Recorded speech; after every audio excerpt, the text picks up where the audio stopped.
Legislature భారత రాజ్యాంగంలోని 6వ భాగంలో 168 నుండి 212 వరకు గల అధికరణలు రాష్ట్ర శాసన నిర్మాణ శాఖ గురించి పేర్కొంటాయి.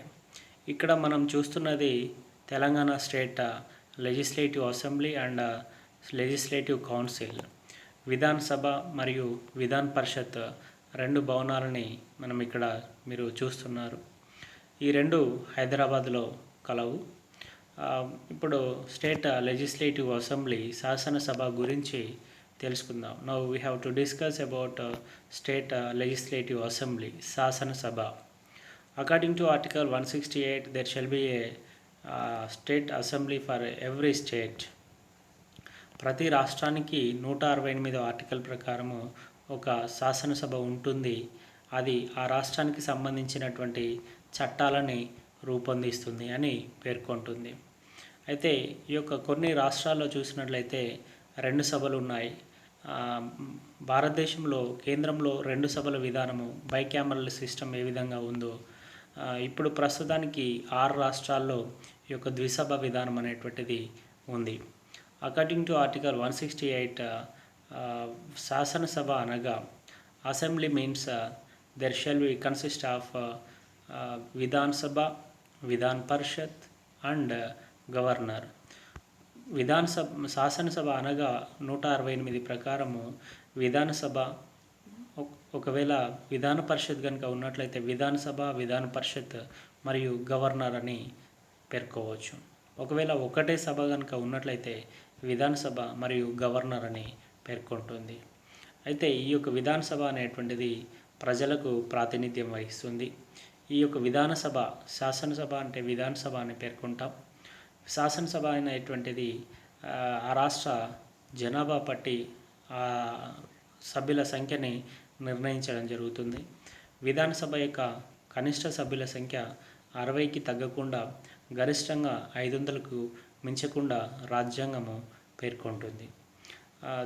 Not more than 500 and not less than 60 members.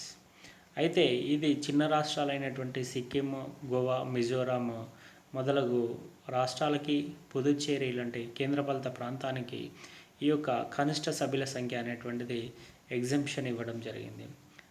Exemption from in this condition Puducherry and Sikkim, Goa, Mizoram. ఎందుకంటే ఈ రాష్ట్రాల్లో కనీస సభ్యుల సంఖ్య 60 కంటే తక్కువగా ఉన్నది అనేది మనం తర్వాత పట్టికలో తెలుసుకుందాం. ఈ యొక్క విధానసభనే మనము స్టేట్ లెజిస్లేటివ్ అసెంబ్లీ అని పేర్కొంటాం. State legislative assembly also called as Vidhan Sabha. ఈ యొక్క విధానసభ గురించి ఆర్టికల్ 170 పేర్కొంటుంది. 170వ అధికరణ విధానసభ నిర్మాణం గురించి, విధానసభ గురించి పేర్కొంటుంది. According to article 170 discuss about Vidhan Sabha, composition of the Vidhan Sabha. The members of the legislative assemblies are called as MLAs. Vidhan Sabha సభ్యులనే మనము MLAs అని చెప్పి పేర్కొంటాం. Member of legislative assembly. These MLAs are directly elected by the constituencies. ఆ యొక్క నియోజకవర్గాలకు సంబంధించినటువంటి ప్రజల చేత ప్రత్యక్షంగా ఎన్నుకోవడం అనేటువంటి జరుగుతుంది. అనగా విధానసభ సభ్యుల యొక్క ఎన్నిక ప్రత్యక్ష ఎన్నిక అని చెప్పవచ్చు. Vidhan Sabha members are elected by the directly elected by the universal adult franchise system. సార్వత్రిక వయోజన ఓటు హక్కు విధానం ద్వారా, సార్వత్రిక ఎన్నికల ద్వారా ఈ యొక్క ప్రజల చేత ప్రత్యక్షంగా ఎన్నుకోబడతారు. Vidhan Sabha is also called as first chamber or popular house. విధానసభనే మనము మొదటి సభ లేదంటే ప్రజల యొక్క సభ అని చెప్పి కూడా పేర్కొంటాము. Usually the number of members in an assembly should not be less than 60 and should not exceed 500. ఇంతకుముందే పేర్కొన్నట్టు విధానసభ యొక్క గరిష్ట సభ్యుల సంఖ్య 500కు మించరాదు, 60 కంటే తక్కువగా ఉండరాదు. అయితే ఈ యొక్క సంఖ్య అనేటువంటిది రాజ్యాంగము ఆ రాష్ట్ర జనాభాను బట్టి నిర్ణయించడం జరిగింది. The size of an assembly is determined by the population of the state. ఇప్పుడు ఉదాహరణకి ఉత్తరప్రదేశ్ కనుక చూసినట్లయితే highest member of legislative assembly members ఉన్నారు. ఉత్తరప్రదేశ్ యొక్క విధానసభ సభ్యుల సంఖ్య గరిష్టంగా 403 403 మంది ఉండగా, ఆ lowest members of the lowest state కనుక చూసినట్లయితే సిక్కిం 32 మంది సభ్యులతోటే లోయెస్ట్ లెజిస్లేటివ్ అసెంబ్లీని కలిగి ఉంది. అయితే ఇక్కడ డిఫరెన్స్ అనేటువంటిది మనం చూసినట్లయితే సిక్కిం యొక్క జనాభాకి చాలా రేట్లు ఎక్కువగా ఉండడం వల్ల ఉత్తరప్రదేశ్ 403 మెంబర్స్ ఉండగా సిక్కింలో కేవలం 32 మెంబర్స్ మాత్రమే ఉన్నారు. అట్లాగే గోవా మరియు మిజోరాం స్టేట్లలో కూడా 40 మెంబర్స్ మాత్రమే ఉన్నారు. However some smaller states like Goa, Mizoram have less than 60 members. ఈ యొక్క గోవా, మిజోరాం రాష్ట్రాల్లో 40 మంది మాత్రమే ఉన్నారు. అయినప్పటికీ వాటికి ఎగ్జంప్షన్ అనేటువంటిది ఉంది అని చెప్పుకోవచ్చు. ఇంతకుముందు చెప్పుకున్నట్టు only Sikkim 32 members, Mizoram 40 members, Goa 40 members, union territory అనేటువంటి పుదుచ్చేరి, పాండిచ్చేరి ఓన్లీ 30 మెంబర్స్. ఇది కనిష్ట సభ్యుల సంఖ్యకి మినహాయింపు అనేటువంటిది. గరిష్ట సభ్యుల సంఖ్య చూసినప్పుడు maximum members of the legislative assembly have UP 403 and present Telangana state assemblies members of the state Telangana assembly 119. Telangana రాష్ట్ర శాసనసభ సభ్యుల సంఖ్య కనుక చూసినట్లయితే 119, ఆంధ్రప్రదేశ్ 175, కర్ణాటక 224. ఈ విధంగా దేశంలో ఆ రాష్ట్ర జనాభాను బట్టి విధానసభ సభ్యుల సంఖ్య నిర్ణయించడము జరిగింది. మరి విధానసభ సభ్యునిగా ఎన్నిక కావడానికి కావలసినటువంటి అర్హతలు ఏంటి? What is the qualifications for the member of legislative assembly member? ఈ భారత పౌరుడై ఉండాలి, must be A citizen of India, 25 సంవత్సరాలు వయసు ఉండాలి, not less than 25 years of age, కేంద్ర రాష్ట్ర స్థానిక ప్రభుత్వాల్లో లాభసాటి పదవి అనేటువంటిది ఉండరాదు. He did not hold any office under the control of union government and state government and local self government. అట్లాగే పార్లమెంటు నిర్ణయించినటువంటి ఇతర అర్హతలు ఉండాలి, అనగా మతి స్థిమితము కలిగి ఉండాలి. పార్లమెంటు నిర్ణయించినటువంటి అంటే దివాలా తీసి ఉండరాదు. ఏదైనా ప్రభుత్వ ఉద్యోగం నుండి ప్రభుత్వం చేత తొలగించబడి ఉండరాదు. అట్లాగే నిర్ణీత డిపాజిట్ చెల్లించబడి ఉండాలి. ఈ విధంగా పార్లమెంటు నిర్ణయించినటువంటి ఇతర అర్హతలు కలిగి ఉండాలి. Next, what is the tenure of the member of legislative assembly? పదవీ కాలం, రాష్ట్ర విధానసభ సభ్యుని యొక్క పదవీ కాలము according to the constitution there shall be every legislative members have 5 years. అయితే రాజ్యాంగం ప్రకారము 5 సంవత్సరాలని పేర్కొన్నప్పటికీ కొన్ని సందర్భాల్లో గవర్నర్ ముఖ్యమంత్రి సిఫార్సు మేరకు విధానసభని రద్దు చేయవచ్చు. తద్వారా వారి యొక్క పదవీ కాలం అనేటువంటిది 5 సంవత్సరాల లోపే రద్దు చేయడానికి అవకాశం ఉంది. Tenure is normally 5 years. After 5 years the assembly automatically gets dissolved. 5 సంవత్సరాలు కనుక ఉన్నట్లయితే తర్వాత మళ్ళీ సార్వత్రిక ఎన్నికలు అనేటువంటి జరుగుతాయి. ఒకవేళ however the governor can dissolve the house even before completion of 5 years to pave the way for fresh election. 5 సంవత్సరాల లోపే by the recommendations of the chief ministers governor can be dissolved the Vidhan Sabha or legislative assembly. విధానసభని governor ముఖ్యమంత్రి యొక్క సిఫార్సు మేరకి ముందే రద్దు చేయవచ్చు. అట్లా రద్దు చేసినప్పుడు 5 సంవత్సరాల లోపే వారు పదవి నుండి తొలగిపోవడం జరుగుతుంది. అయితే కొన్ని అత్యవసర సమయాలలో according to article 352 proclamation of national emergency the state assembly tenure can extended 1 year. 352 అధికరణ ప్రకారము జాతీయ అత్యవసర పరిస్థితి కనుక ప్రకటించినట్లయితే రాష్ట్ర విధానసభ యొక్క పదవీ కాలాన్ని 1 సంవత్సరం పాటు పొడిగించవచ్చు. అట్లా జాతీయ అత్యవసర పరిస్థితి ఎంతకాలం కొనసాగుతుందో అంతకాలము కొనసాగించుకుంటూ పోవచ్చు. Term of assembly can be extended during the period of national emergency by 1 year at a stretch. This can be repeated at any number of times. ఎన్నిసార్లు అయినా కూడా ఈ విధంగా మనము 1962లో నేషనల్ ఎమర్జెన్సీ ప్రకటించిన 1975లో నేషనల్ ఎమర్జెన్సీ ఇంటర్నల్ ఎమర్జెన్సీ ప్రకటించినప్పుడు అప్పుడు రాష్ట్ర శాసనసభల పదవీకాలాన్ని పొడిగించడం అనేటువంటిది మనం గమనించవచ్చు. However once the emergency is revoked the house cannot be extended not more than 6 months. ఒకవేళ జాతీయ అత్యవసర పరిస్థితి రద్దు చేసినట్లయితే 6 నెలల లోపే ఆ యొక్క అసెంబ్లీ యొక్క ఎన్నికలు అనేటువంటివి ఏర్పాటు చేయాల్సి ఉంటుంది.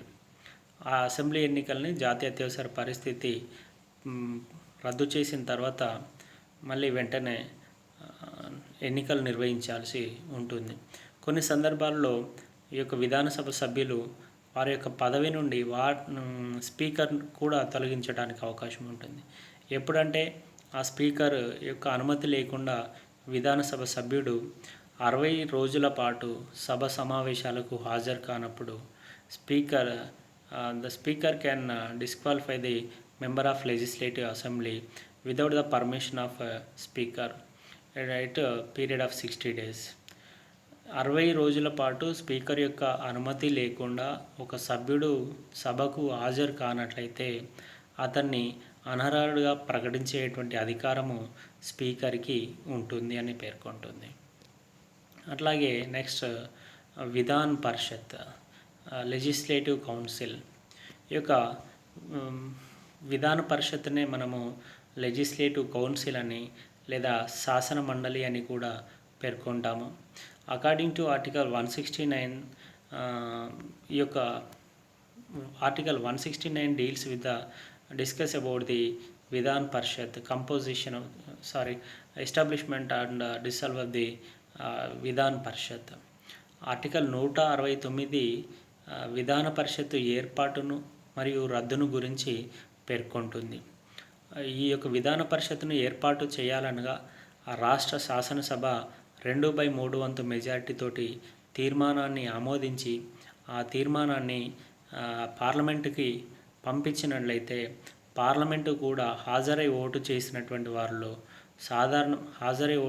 వారిలో సగం మంది సింపుల్ మెజారిటీతోటి సాధారణ మెజారిటీతోటి ఆ తీర్మానాన్ని పార్లమెంటు కూడా ఆమోదించినట్లయితే ఆ యొక్క విధానసభ ఏర్పాటు లేదా రద్దు చేయవచ్చు అని పేర్కొంటుంది. అనగా విధాన పరిషత్ ఏర్పాటు చేయాలా రద్దు అనేటువంటిది ఆ రాష్ట్ర శాసనసభ 2/3 వంతు తీర్మానం మేరకు పార్లమెంటు నిర్ణయిస్తుంది సాధారణ మెజారిటీతోటి. కాబట్టి విధాన పరిషత్ ఏర్పాటు అనేటువంటిది ఇటు విధానసభ మరియు పార్లమెంటు రెండింటి ఆమోదం అనేటువంటిది తప్పనిసరి అనేది మనం అర్థం చేసుకోవచ్చు. ఇప్పుడు ప్రస్తుతము దేశంలో కేవలము 6 రాష్ట్రాలు మాత్రమే there are only 6 states have legislative councils. దేశంలో ప్రస్తుతము 6 రాష్ట్రాల్లో మాత్రమే ఈ యొక్క విధాన పరిషత్ అనేటువంటిది ఉంది అని చెప్పవచ్చు. ఈ యొక్క విధాన పరిషత్ ఏర్పాటు రద్దు గురించి ఆర్టికల్ 169 పేర్కొంటుంది. విధాన పరిషత్ ఏర్పాటు లేదా రద్దు అనేటువంటిది ఫైనల్ డెసిషన్ ఈజ్ పార్లమెంట్. విధాన పరిషత్ సభ్యుల యొక్క సంఖ్య వచ్చేసి ఆ రాష్ట్ర శాసనసభ సభ్యుల్లో 1/3 వంతుకి మించరాదు and not less than 40 members. The legislative councils, a member of the legislative councils, not more than 1/3 of the legislative assemblies concerned state and not less than 40 members.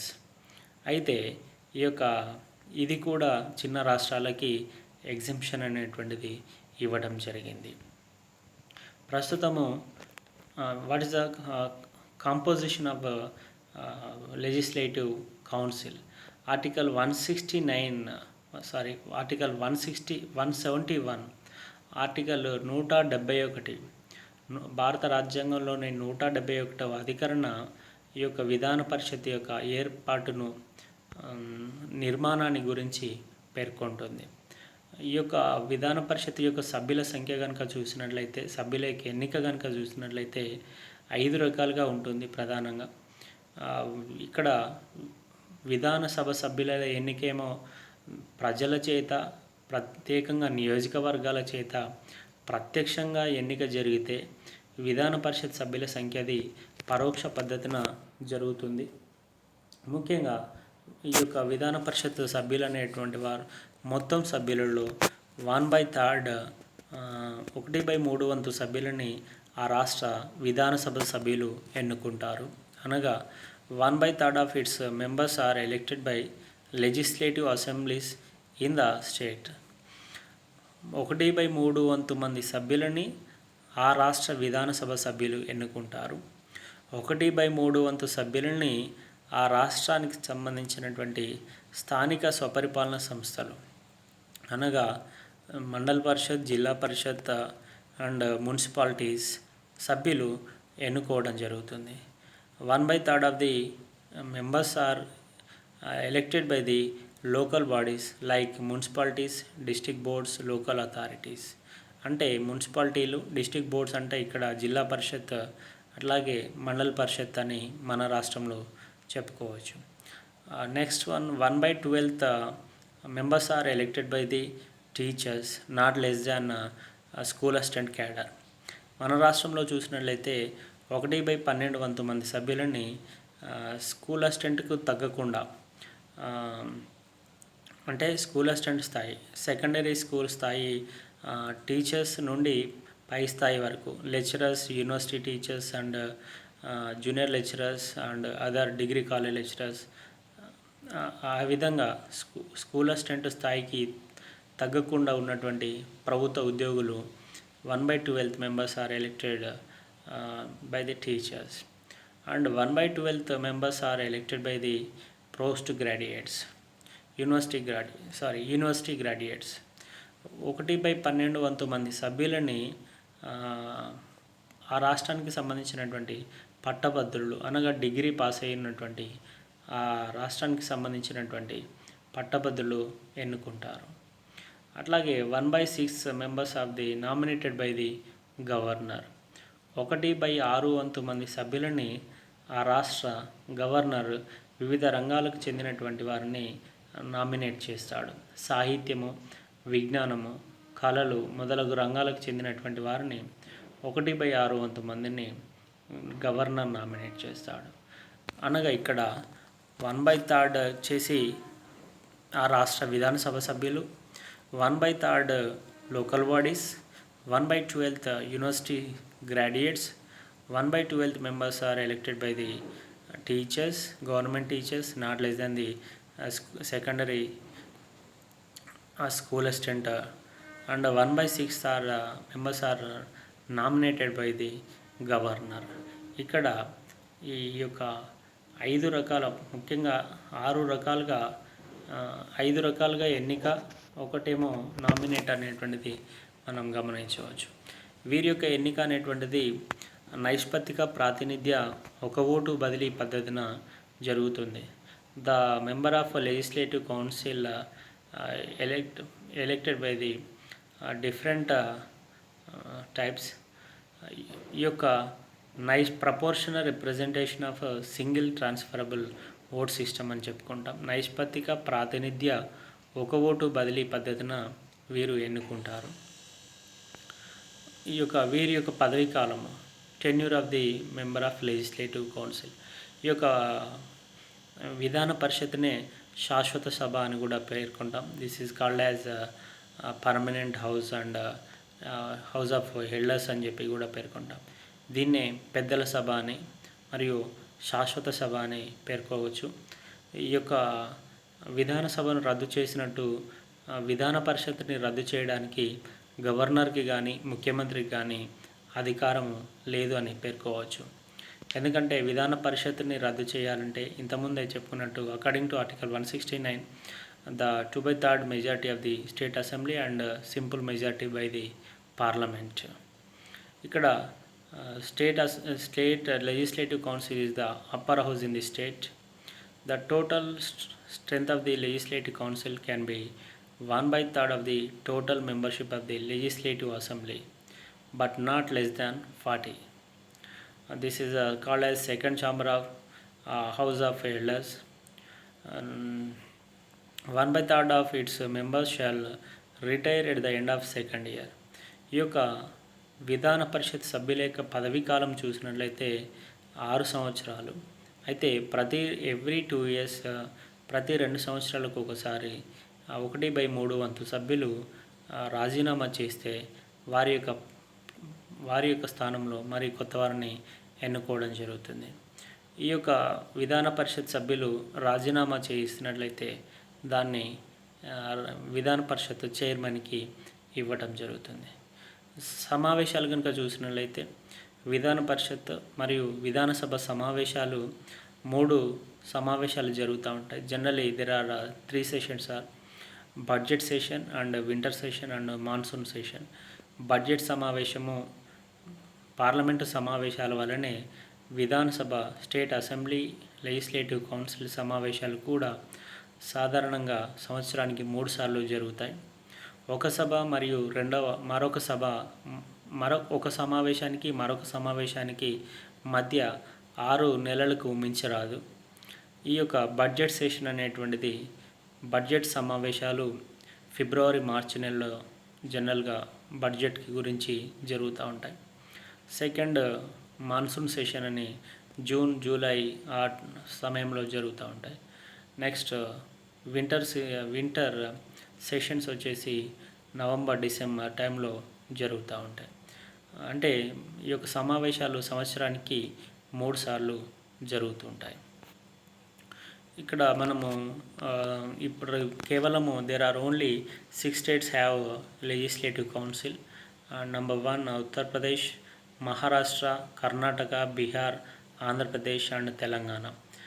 ప్రస్తుతము 6 రాష్ట్రాల్లో మాత్రమే ఈ యొక్క విధాన పరిషత్తులు అనేటువంటివి ఉన్నాయి. అవి కనుక చూసినట్లయితే ఉత్తరప్రదేశ్ 100 మంది సభ్యులు కలరు. అట్లాగే Maharashtra 78 members, Bihar 75, Karnataka 75 members, Andhra Pradesh 50, Telangana 40 members. రీసెంట్గా జమ్మూ అండ్ కాశ్మీర్ని 2 కేంద్రపాలిత ప్రాంతాలుగా విభజించడం ద్వారా జమ్మూ కాశ్మీర్కి ఉన్నటువంటి లెజిస్లేటివ్ కౌన్సిల్ అనేటువంటిది 2019 ఆర్టికల్ 3 అబాలిషన్ ఆఫ్ ఆర్టికల్ 370 370 అధికరణ రద్దు ద్వారా జమ్మూ కాశ్మీర్ యొక్క లెజిస్లేటివ్ కౌన్సిల్ అనేటువంటిది రద్దు చేయడం జరిగింది. ఇంతకు పూర్వం 7 ఉండే, ఇప్పుడు ప్రస్తుతము there are only 6 states have legislative councils. Uttar Pradesh, Bihar, Maharashtra, Karnataka, Andhra Pradesh and Telangana మన విధాన పరిషత్ సభ్యుల సంఖ్య 40 మంది ఉన్నారు. జమ్మూ కాశ్మీర్కి 36 మెంబర్స్ ఉండే ఇంతకుముందు. Next one speaker and deputy speaker. Speaker మరియు డిప్యూటీ స్పీకర్ ఈ యొక్క విధానసభ సమావేశాలని జరపడానికి స్పీకర్ అండ్ డిప్యూటీ స్పీకర్ ఉంటారు. అట్లాగే విధాన పరిషత్ సమావేశాలను నిర్వహించడానికి చైర్పర్సన్ అండ్ డిప్యూటీ చైర్పర్సన్ ఉంటారు. ఈ యొక్క స్పీకర్ అండ్ డిప్యూటీ స్పీకర్ని విధానసభ సభ్యులు తమలో ఒకరిని ఎన్నుకోవడం అనేటువంటిది జరుగుతుంది. According to article 178, every state assembly to choose 2 member to be the speaker and deputy speakers. మన భారత రాజ్యాంగంలోని 178వ అధికరణ స్పీకర్ మరియు డిప్యూటీ స్పీకర్ గురించి పేర్కొంటుంది. Speaker and deputy speaker are elected by the members of legislative assembly among themselves. వారిలో ఒకరిని స్పీకర్గాను మరొకరిని డిప్యూటీ స్పీకర్గాను ఎన్నుకోవడం జరుగుతుంది. అనగా డిప్యూటీ స్పీకర్గా ఎన్నుకోబడే వ్యక్తి తప్పనిసరి విధానసభ సభ్యుడై ఉండాలి. The speaker and deputy speaker must have member of the legislative assembly. If the assembly dissolves, the speaker shall not vacate his office immediately. He continues as speaker until the first meeting of legislative assembly held after reelection of assembly. ఒకవేళ విధానసభ రద్దు అయినప్పటికీ even there is a dissolve of the assembly, the speaker shall have continue the. Vidhan Sabha రద్దు అయినప్పటికీ speaker మళ్ళీ కొత్త విధానసభ ఎన్నిక జరిగి speaker ఎన్నుకోబడేంత వరకు అతను పదవిలో ఉంటాడు అని రాజ్యాంగం పేర్కొంటుంది. స్పీకర్ తన యొక్క రాజీనామాని డిప్యూటీ స్పీకర్కి ఇవ్వాల్సి ఉంటుంది. అట్లాగే డిప్యూటీ స్పీకర్ తన యొక్క రాజీనామా లేఖని స్పీకర్కి ఇవ్వటం జరుగుతుంది. అట్లాగే విధానసభ సభ్యులు తమ యొక్క రాజీనామా లేఖని స్పీకర్కి ఇవ్వాల్సి ఉంటుంది. Speaker submits resignation to deputy speaker and vice versa. Deputy speaker పదవి అనేటువంటిది స్పీకర్ పదవి కనుక ఒకవేళ ఖాళీ ఏర్పడిన స్పీకర్ అందుబాటులో లేనట్లయితే డిప్యూటీ స్పీకర్ విధానసభ సమావేశాలని అతను నిర్వహించడం అనేటువంటిది జరుగుతుంది. సాధారణంగా స్పీకర్ మరియు డిప్యూటీ స్పీకర్ యొక్క విధులు కనుక చూసినట్లయితే విధానసభ సమావేశాలని సజావుగా జరిగేలా చూడటము, సభలో సభ్యులు మాట్లాడడానికి ప్రసంగించడానికి అనుమతించటం, నెక్స్ట్ సభలో బిల్లుల అంశంపైన వివిధ అంశాలపైన చర్చ జరిగినప్పుడు ఓటింగ్ నిర్వహించటం, ఒకవేళ సమానమైనటువంటి ఓట్లు వచ్చినప్పుడు ఏదైనా బిల్లు విషయంలో సమానమైనటువంటి ఓట్లు వచ్చినప్పుడు స్పీకర్ హ్యావ్ క్యాస్టింగ్ ఓట్ అంటే స్పీకర్ నిర్ణాయకపు ఓటు కలిగి ఉంటాడు. ఈ విధంగా స్పీకర్ విధానసభ ఆమోదించినటువంటి బిల్లుల్ని విధాన పరిషత్ని పంపించడం, రెండు సభలు ఆమోదించిన బిల్లుల్ని గవర్నర్ వద్దకు పంపటం, ఇవి స్పీకర్ యొక్క the main powers and functions of the speaker అని చెప్పుకోవచ్చు. నెక్స్ట్ క్లాస్లో మనము the powers and functions of the state legislature, రాష్ట్ర విధానసభ శాసనసభ యొక్క అధికారాలను విధులను గురించి నెక్స్ట్ క్లాస్లో తెలుసుకుందాం. Thank you.